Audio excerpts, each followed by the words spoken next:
Bonjour, je suis le Père Luc Ledroit, un des chapelains du sanctuaire d'Ars, et je suis heureux de vous accueillir dans la sacristie de la basilique.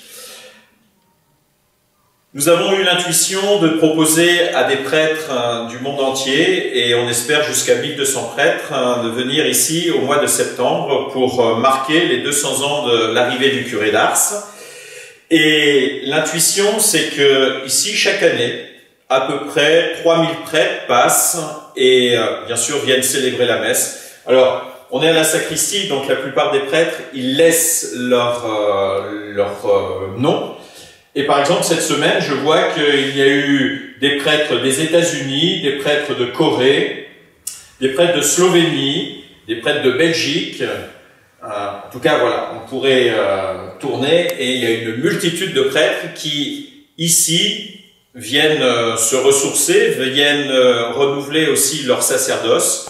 Donc l'intuition, c'était de proposer, non pas d'une manière individuelle et personnelle, mais dans un mouvement d'église, d'utiliser cette grâce liée au sacerdoce de Jean-Marie Vianney, de pouvoir renouveler notre propre ministère.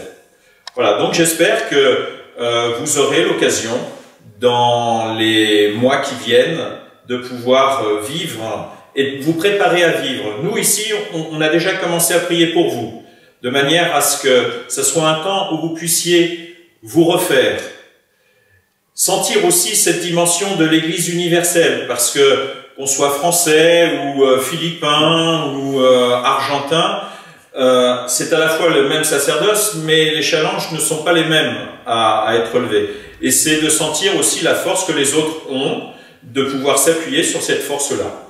Il y a une puissance de l'Église qui se met au service d'un mouvement et d'un seul cœur. On aimerait que ça soit aussi un signe d'unité, de catholicité, donc que ça soit l'occasion de vivre un temps de renouvellement dans notre ministère et puis au service aussi des gens vers qui on est envoyé dans leur diversité. Et là encore, dans les ministères de prêtres, bien sûr, il y a des curés.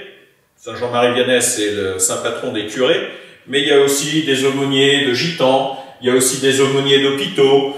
Donc voilà, une grande diversité, à la fois géographique, à la fois spirituelle, et puis à la fois dans la diversité du monde pastoral dans lequel nous sommes envoyés. Voilà, j'espère que vous aurez envie de venir à la suite de Saint Jean-Marie Vianney, à la fois découvrir le chemin du ciel, et puis le faire découvrir à ceux qui sont autour de nous. Au mois de septembre, à bientôt.